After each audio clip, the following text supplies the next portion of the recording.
में हम एक आदमी को देखते हैं जो इस कहानी का मेन कैरेक्टर है, जो बहुत ही बड़ी कंपनी और एक होटल का मालिक है।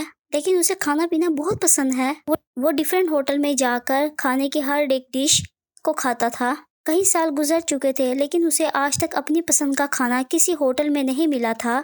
और फिर उसे जिस भी होटल का खाना पसंद आता था वो उस होटल को अपने होटल में शामिल कर लिया करता था।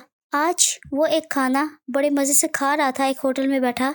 उस होटल का मैनेजर कहता है कि आप जितना टाइम खाना खाने में लगाते हैं इतनी देर में तो हम पूरा होटल खरीद सकते हैं। ये सुनकर लोजिन को उस पर बहुत गुस्सा आता है। लोजिन कहता है कि मेरे लिए खाने पीने से बढ़कर कुछ भी नहीं है। उसके बाद मैनेजर को वो इस बात से अपनी कंपनी से ही निकाल देता है। लोजिन जब अपने वापसी होटल में जा रहा था तो उसे गैराज में एक लड़की दिखती है जो उसकी गाड़ी पे स्क्रैच कर रही थी, यानी छुरी से उसकी गाड़ी पे कुछ खुरच रही थी। लड़की का नाम शेंग था। वो भी इस कहानी की एक मेन कैरेक्टर है। शेंग के दोस्त ने कहा था कि तुम दूसरे फ्लोर पे जाकर वहाँ एक ब्लैक कलर की गाड़ी खड़ी होगी, तुम उस पर स्क्रैच कर देना। वो गाड़ी उसकी दोस्त की थी जिससे वो बदला लेना चाहती थी। उसने उसको धोखा दिया था। अब जब शेंग को लोजिन से पता चलता है कि उसकी गाड़ी सेकंड फ्लोर पे नहीं बल्कि तीसरे फ्लोर पर है, ये गाड़ी वो नहीं है जिस पे वो स्क्रैच करने आई है बल्कि ये लोजिन की है, तो उसको बहुत बुरा लगता है। इसलिए वो उससे माफ़ी मांगती है और कहती है कि रुकिए एक मिनट, मैं इसको ठीक कर सकती हूँ। बल्कि वो लड़की उसको ठीक तो नहीं करती बल्कि और स्क्रैच करके उस पर दिल बना देती है ताकि ये सब देखकर उस लोजिन का मूड अच्छा हो जाए। लेकिन ये देखकर लोजिन का मूड और ख़राब हो जाता है, इसलिए वो यहाँ से चला जाता है। शेंग अपने दोस्त और डॉग के साथ किराए के घर में रहती है। वो एक काफ़ी बड़े होटल में शेफ़ थी, मतलब वो वहाँ पे खाना बनाया करती थी, बल्कि उसकी डिशेस उसके खाने किसी को भी पसंद नहीं थे।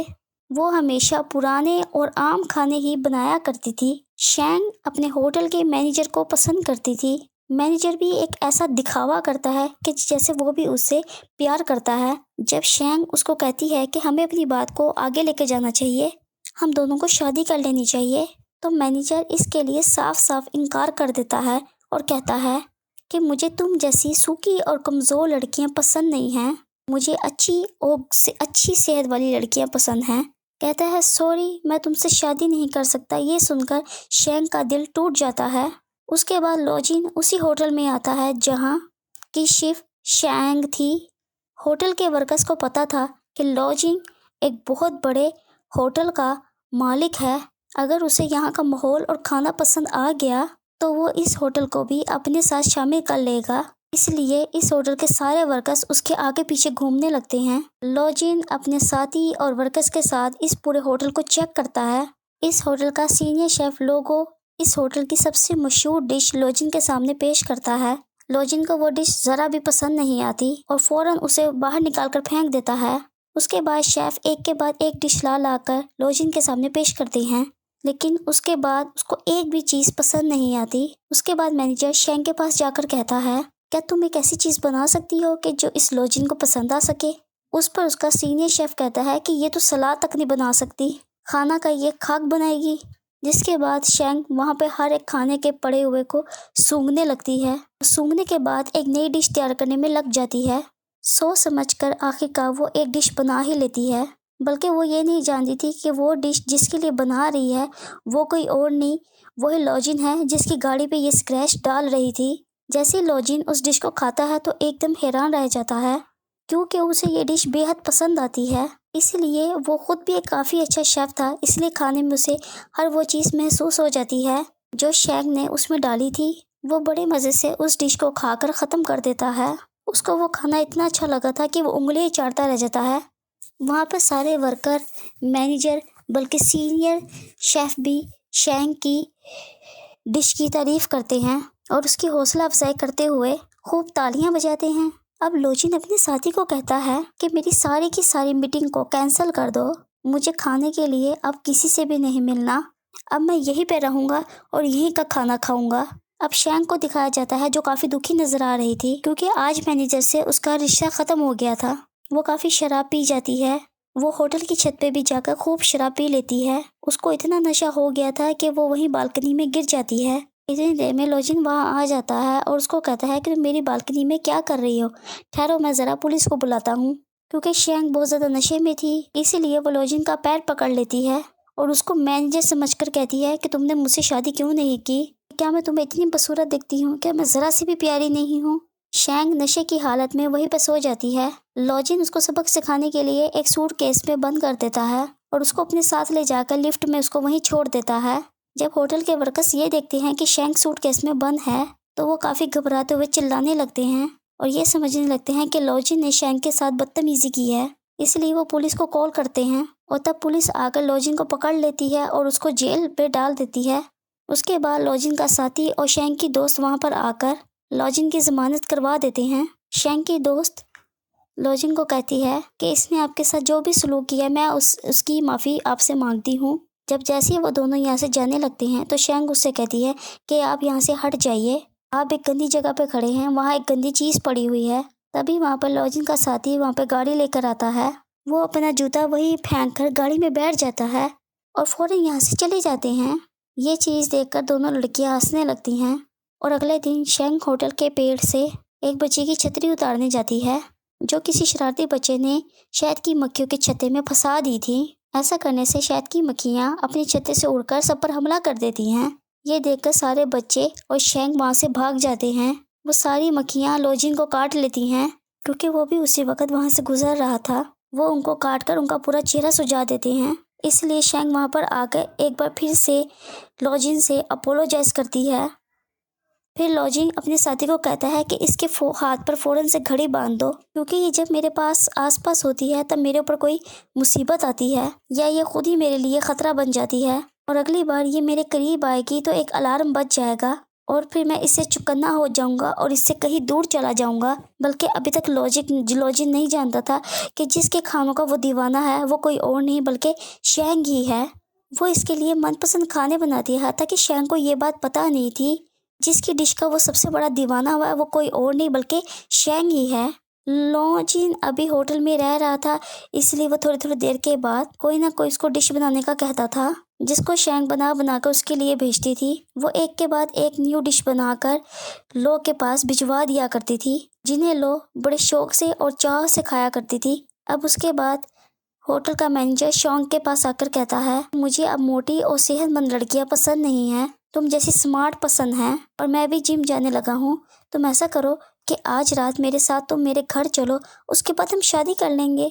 उसकी बातें सुनकर शेंग को काफ़ी गुस्सा आ जाता है। इसके बाद वो उसको काफ़ी बुरा भला कहकर उसको गालियाँ भी देती है और उसको वहाँ से भगा देती है और ख़ुद भी वो वहाँ से चली जाती है। जब वो अपने दोस्त के साथ बात कर रही होती है तो वो उसको कहती है कि आजकल मैं होटल में काफ़ी ज़्यादा मसरूफ़ रहने लगी हूँ, मुझे बहुत काम करना होता है, क्योंकि मैं अपने होटल में नई मालिक के लिए तरह तरह की अलग अलग डिशेस बनाती हूँ ताकि वो खुश हो जाए और मुझे अपने होटल का सीनियर शेफ़ बना दे। अगले दिन जब कुछ रिपोर्टर्स उसका अगले दिन इंटरव्यू लेने आते हैं तो शेंग को पता चल जाता है कि वो अब तक जिसको परेशान करती हुई आई है वो उसी ही होटल का मालिक है, बल्कि वो कोई और नहीं है, वो ही है जो इनके होटल को खरीदने वाला है और यही मेरे खानों का दीवाना भी है। इसलिए वो आज के खाने में दिल खोल कर लोगों के लिए मिर्च मसाला डालती है, ताकि अगली बार वो उसके खानों को पसंद ना करे और ये उससे दूर चली जाए। बल्कि खाना खाते हुए लोगों के आंखों में से पानी तो आता है मिर्ची की वजह से, लेकिन उसको फिर भी खाने का जायका बहुत अच्छा लग रहा था, इसलिए शेंग का ये प्लान भी नाकाम हो जाता है और अच्छे खाने होने की वजह से वो लगातार इस खाने को खाई जा रहा था। आखिरी में शेंग अपनी तरफ से लोगों के लिए एक केक बनाकर भेजती है। इसमें उसने हर एक वो चीज़ डाली थी जो लोग को बेहद ही पसंद थी। ये केक भी उसको बहुत पसंद आता है। ये खाने के बाद वो इतना दीवाना हो जाता है कि वो उस शेफ़ से मिलने के लिए बेताब हो जाता है, उससे मिलना चाहता था जो अब तक उसके लिए खाना बनाती आ रही है। जब शेंग उसके सामने जाने से मना कर देती है तब लोग खुद किचन में आ जाते हैं उससे मिलने के लिए, लेकिन अब भी शेंग उनके सामने नहीं आती बल्कि वहाँ से भाग जाती है, क्योंकि उसे डर था कि अगर उसने मुझे देख लिया तो वो मुझे काम से निकाल देगा। थोड़ी देर के बाद जब लोग वॉशरूम में थी तो वहाँ चम्मच आकर गिरता है, जिस वो वॉशरूम से हाथ डालकर उस चमचे को वापस उठा लेता है। ये देखकर लोगों को लगता है कि ज़रूर यहाँ पर कोई चोर है, इसलिए लो वॉशरूम के दरवाजे को लॉक करके वहीं पर खड़ा हो जाता है। लो छुपकर खड़ा हो जाता है। जब शेंग वॉशरूम से बाहर आती है तो चुपके चुपके वहाँ से भागने लगती है। तब लो उसको पकड़ लेता है और गुस्सा करके उसको कहती है कि तुम मेरा पीछा करते करते यहाँ भी आ गई, क्योंकि तब मुझे पता क्यों नहीं चला कहाँ है घड़ी तुम्हारी और उस पर अलार्म क्यों नहीं बजा, जिस पर शेंग कहती है कि असल में उसकी बैटरी लो हो गई थी। तभी यहाँ एक आदमी आके जब दरवाजा खोलता है तब शेंग वहाँ से भाग जाती है। जब लो वॉशरूम में उसकी शेफ वाली शर्ट देखते हैं तो लो समझ जाते हैं कि यही वो शेफ है जो अब तक मेरे लिए खाने बना रही थी, जिसके खानों का मैं दीवाना हूँ। जब अगले दिन शेंग काम पर आती है तो लो खुद उससे मिलने के लिए चला जाता है और पूछता है कि आज तक तुमने मेरे साथ जो कुछ भी किया, क्या वो सब इत्तेफाक था या जानबूझकर तुमने मेरे साथ ऐसा किया? जिस पे शेंग मासूम सा चेहरा बना के कहती है कि नहीं, ये सब इत्तेफाक था, मैंने जानबूझकर कुछ नहीं किया। उसके बाद लो उसको केक बनाकर कहने का वहाँ से चला जाता है और शेंग फिर उसके लिए केक बना देती है। और जब वो बैठा केक खा रहा था तब लो के पास उसके डैड की कॉल आती है। उसके डैड उसको कहते हैं कि तुम अभी तक वहाँ शंघाई में क्या कर रहे हो? जल्दी से वहाँ का रेट फाइनल करो और किसी और होटल के लिए निकलो, वहाँ पर मत बैठ जाओ। अपने डैड की ये बात सुनकर लो काफी उदास हो जाता है क्योंकि उसे सिर्फ शेंग के हाथ के खाना खाने में बहुत मजा आ रहा था। फिर वो अगले दिन शेंग को कॉल करके खाना बनाने का कहता है। तब उसको पता चलता है कि आज शेंग होटल में नहीं आई, वो छुट्टी पर है। इसलिए लो खाने पीने का सारा सामान उठाकर शेंग के घर पहुंच जाता है। जब वो बेल बजाता है तो शेंग बाहर आती है तो फिर वो उसको अपने घर के अंदर ले जाती है। जब वो अंदर आता है तो ये देख के हैरान रह जाता है कि शेंग ने अपने घर का हाल बहुत बुरा बनाया हुआ है, यानी घर का सारा सामान इधर उधर बिखरा पड़ा होता है। वहाँ उसको शेंग का डॉग भी दिखाई देता है। लो सोफे पे रखे हुए कपड़े खुद हटाकर वहाँ पे बैठ जाता है और वो अपने आगे बहुत सारी किताबें रख लेता है ताकि वो खाना बड़े आराम से खा सके। लो ने शेंग को लॉबस्टर यानी समुद्री झींगा लाकर दिया था पकाने के लिए। उसके बाद शेंग अपने पूरे दिल से इस डिश को तैयार कर लेती है और लो को खाने के लिए देती है। शेंग जैसे ही उसके साथ खाना खाने के लिए बैठती है तो लो कहता है, ओह सॉरी, दरअसल खाना मैं अकेला खाता हूँ, मुझे किसी के साथ खाने की आदत नहीं है, तो तुम ऐसा करो कि तुम कहीं और बैठकर खाना खा लो। ये सुनकर शेंग को अजीब तो लगता है लेकिन वो फिर भी अपना खाना लेकर किचन में चली जाती है और उससे पूछती है कि क्या तुम अपने घर वालों और दोस्तों के साथ मिलकर खाना नहीं खाते? ये सुनकर लो बड़ा ही अजीब जवाब देता है कि जैसे तुम अकेली सोती हो, अकेली नहाती हो, बिल्कुल इसी तरीके से मैं भी अकेले खाना पसंद करता हूँ। थोड़ी देर बाद जब खाना खाकर शेंग बाहर आती है तो देखती है कि लो वहीं सोफे पर सो गया था। जब अगले दिन लो की आंख खुलती है तब उसे भी एहसास होता है कि कल रात मेरी आंख लग गई थी और मैं यही सो गया था। जब वो शेंग को ढूंढते हुए कमरे में जाता है तो वो देखता है कि वो तो अभी तक सोई हुई है। और फिर हर रोज खाने पीने का सामान लेकर लो शेंग के घर पहुंच जाया करता था और उसको खाना बना कर खाया कर, और जब खाना खा लेते थे तो फिर वहीं पे सो जाया करते थे। ऐसे ही कई दिन गुजर जाते हैं। शेंग हर रोज नई डिश लो के लिए बनाया करती थी। वहाँ पे लो के साथी और शेंग की भी आपस में दोस्ती हो जाती है। एक दिन जब लो शेंग के घर पर था तो वहाँ बारिश होने लग जाती है। शेंग की घर की छतें इतनी कमजोर थी कि वहाँ से पानी टपकने लग जाता है, इसलिए वो दोनों वहाँ पर छतरी लेके बैठ जाते हैं। फिर अगले दिन हम देखते हैं कि लो ना तो शेंग के घर आए हैं और ना ही होटल, इसलिए शेंग अपने दोस्त के साथ लो के घर ही पहुंच जाती है। उन दोनों को देखकर लो का साथी उन्हें अंदर तो आने देता है लेकिन वो शेंग को लो से मिलने का मना कर रहा था, इसलिए वो जबरदस्ती भागकर लो के पास आ जाती है। शेंग वहाँ पर एक लड़की को देखती है जो लो को खाना पेश कर रही थी। ये देखकर वो लो से पूछती है कि ये कौन है जो मेरे होते हुए आपको खाना दे रही है, जिस पर लो उसको बताते हैं कि ये मेरे घर की शेफ है। वो शेफ लो उस शेंग को बताती है कि पिछले 7 सालों से मैं इनके लिए खाना पकाती आ रही हूँ। अब लो शेंग को कहते हैं क्योंकि ये छुट्टी पे थी इसलिए मैं तुम्हारे पास आया था खाना खाने के लिए। ये बात सुनकर शेंग को काफी बुरा भी लगता है, साथ उसे गुस्सा भी आ रहा था और शेंग फौरन वहाँ से चली जाती है। अगले दिन जब होटल में शेंग काम कर रही थी तो लो की शेफ आकर वहाँ उसे कहती है कि तुम ये काम कब से कर रही हो, जिस पर शेंग उसको बताती है कि मैं ये काम 5 साल से कर रही हूँ। फिर लो की शेफ कहती है कि अभी तो तुम मेरे सामने छोटी ही हो, तुम इतनी माहिर नहीं हो जितनी कि मैं हूँ, इसलिए तुम्हें अनाड़ी कह सकती हैं, लेकिन लोगों को तुम्हारे हाथ का भी खाना पसंद है, इसलिए तुम्हें मेरे साथ काम करके खाना बनाना चाहिए। हफ्ते के 5 दिन मैं और हफ्ते के आखिरी 2 दिन में तुम्हें खाना बनाना चाहिए। वो शेंग को एक लिस्ट बनाकर देती है कि तुम्हें लोगों को क्या क्या खिलाना है, जिसके बाद वो यहाँ से चली जाती है। लेकिन उसकी बातों से शेंग को इतना गुस्सा आ गया था कि वो गुस्से में स्लिप को फाड़ देती है और जोर जोर से रोने लगती है क्योंकि वो नहीं चाहती थी कि उसके अलावा कोई भी लोगों के लिए खाना बनाए। जब अगले दिन शेंग किचन के होटल में थी तब वहाँ शेफ आकर उसको कहते हैं कि बस अब तुम लोग खाना बनाना बंद कर दो क्योंकि लो की कंपनी ने इस होटल को खरीद लिया है, क्योंकि उन्हें हमसे अच्छी और माहिर शेफ चाहिए, इसलिए उन्होंने हम सबको इस होटल से निकाल दिया है। अब लो जब वहाँ पर आती है तो शैंग गुस्से से वहाँ से चली जाती है और अपना सारा सामान इकट्ठा करने लगती है। जब लो उसके पास जाता है तो शैंग उससे पूछती है क्या तुमने सबको होटल से निकाल दिया है, जिस पर लो उसको कहता है कि हाँ, मैं इस होटल को काफ़ी बड़ा और अच्छे लेवल का बनाना चाहता हूँ, लेकिन हाँ, मैं तुम्हें अपनी शेफ़ बनाना चाहता हूँ ताकि तुम मेरे साथ रहकर मेरे लिए खाना बनाया करो। जिस पर ये सुनकर शैंग कहती है कि मेरी भी एक शर्त है, तुम 2 खाने एक साथ नहीं खा सकते, इसीलिए तुम्हें दोनों में से यानी उस शेफ़ और मुझ में से किसी एक को चुनना होगा। अगर तुम्हें ये पसंद नहीं तो क्या हम सब ये शेफ़ इस बड़े होटल में काम नहीं कर सकते? तुमने आते साथ ही सबको काम पे से निकाल दिया। क्या कोई जज्बात, एहसास, इंसानी नाम की चीज़ तुम्हारे अंदर है या नहीं? आखिरकार तुम कैसे सबको निकाल सकते हो? ये कहती ही वो रोने लग जाती है। मेरा काम है लोगों को निकाल कर उनकी जगह और अच्छे लोग लाना, इसलिए मैं ऐसे लोगों को अपने पास रखकर किसी भी सूरत में अपना नुकसान नहीं करवाना चाहता। ये सुनकर शैंग भी कह देती है ठीक है, फिर मैं भी तुम जैसे खुदगर्ज और ऐसे इंसान के लिए काम नहीं कर सकती जिसके अंदर कोई भी इंसानियत या एहसास ना हो। इंसान को बस जज्बात ही इंसान बनाते हैं। तुम्हारे अंदर जज्बात नहीं, इसलिए तुम इंसान तो कहला ही नहीं सकते, तुम तो एक जानवर हो। इतना बोलकर शैंग वहाँ से चली जाती है। क्योंकि वो अब बेरोजगार थी इसलिए वो काफ़ी ज़्यादा सैड रहने लगती है, लेकिन लो से भी अब नहीं रहा जा रहा था। उसे बार बार शैंग की याद सता रही थी।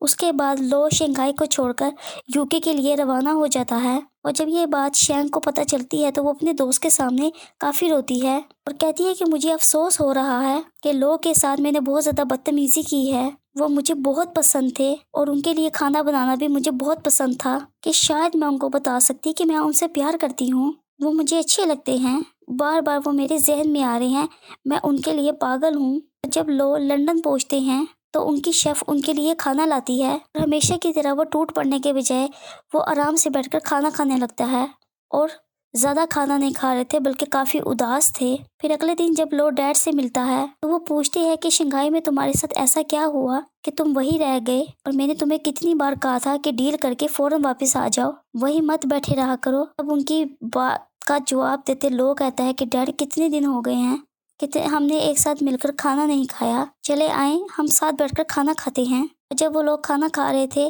तो डैड अपने लो अपने डैड से पूछता है कि क्या आपने कभी किसी से प्यार किया है?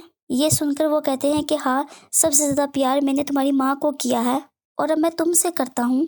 फिर लो अपने साथी को कॉल करके कहता है कि हम न्यूयॉर्क जाने से पहले शंघाई होते जाएंगे। शंघाई में शैंग बेरोजगार अपने डॉग के साथ सड़क पे भटक रही थी तो जैसे ही लो की दी हुई घड़ी को बेचने जा रही थी तो वो घड़ी बचने लगती है, जिससे ये देखकर उसे काफी हैरानी होती है कि ये इस बात की अलामत थी कि लो उसके बहुत ज्यादा करीब है और फौरन ही उससे लो की कार दिखाई दी जाती है। उसमें बैठे लो पर उसकी जैसी ही नजर पड़ती है तो वो काफी दुखी हो जाती है और इसलिए अपनी गाड़ी लेकर वो फौरन यहाँ से निकल जाती है। वो लो से बचते हुए सब्जी की मार्केट में जाकर छुप जाती है। तब लो उसका पीछा करते करते वहाँ भी पहुँच जाते हैं। तब वहाँ पर उनको शैंग का डॉग दिख जाता है, जिससे वो उसको कहते हैं कि तुम अगर मुझे लो के पास ले जाओगे तो मैं तुम्हें मज़ेदार खाने खिलाऊंगा। जिसके बाद डॉग लो को लेकर शैंग के पास चला जाता है, बल्कि शैंग ने खुद को शीशे के दरवाजे में बंद किया हुआ था। लो उसे कहता है कि दरवाज़ा खोलो, मैंने तुमसे बात करनी है। जिस पर शैंग कहती है कि नहीं, मैं दरवाज़ा नहीं खोलूंगी, मुझे आपसे कोई बात नहीं करनी क्योंकि मैं आपसे नफरत करती हूँ। चले जाइए तुम आप सिर्फ उसी शेफ के पास, क्योंकि आज के बाद मैं तुम्हारे लिए कुछ बनाने वाली नहीं हूँ। ये सुनकर लो कहते हैं कि तुम मेरे लिए सिर्फ शेफ ही नहीं बल्कि तुम मेरे लिए बहुत ही खास हो। असल में तुम मुझे बहुत ज़्यादा पसंद हो, इसलिए अब जल्दी करो, दरवाज़ा खोल दो। ये सुनकर शैंग शर्माने और हंसने लगती है और कहती है नहीं, कि पहले तुम मुझे ये बताओ कि क्या मैं दुनिया की खूबसूरत लड़की हूँ, और अगर आप मुझे बताएंगे मैं तभी दरवाज़ा खोलूंगी। इस पर लो भी कह देती हैं कि हाँ, तुम दुनिया की सबसे ज़्यादा खूबसूरत लड़की हो। ये सुनकर शैंग को इतनी ज़्यादा खुशी होती है कि वो ये फौरन ही दरवाज़ा खोल देती है। अब लो उसको यहाँ से लेकर चले जाते हैं। वो उसे एक घर में लाए थे, जिसके बाद वो दोनों जाकर घर की बालकनी में बैठ जाते हैं, क्योंकि ये लो की पसंदीदा जगह थी। लो यहाँ से डूबते हुए सूरज को देखता था, क्योंकि ये नज़ारा देखना दोनों को काफ़ी पसंद था। दोनों यहाँ बहुत खुश थे और अब यहाँ आकर वो दोनों अपने अपने प्यार का इजहार कर देते हैं और दोनों साथ में जो उनके अपने जज्बात हैं वो भी एक दूसरे को बता देते हैं। वो डिसाइड करते हैं कि क्योंकि हम एक दूसरे से प्यार करते हैं तो जल्द ही हम शादी कर लेंगे और हंसी खुशी एक साथ रहेंगे, जिसके बाद ये शानदार कहानी यहीं पर ख़त्म हो जाती है। और वीडियो के लिए हमारे चैनल को लाइक और सब्सक्राइब करें।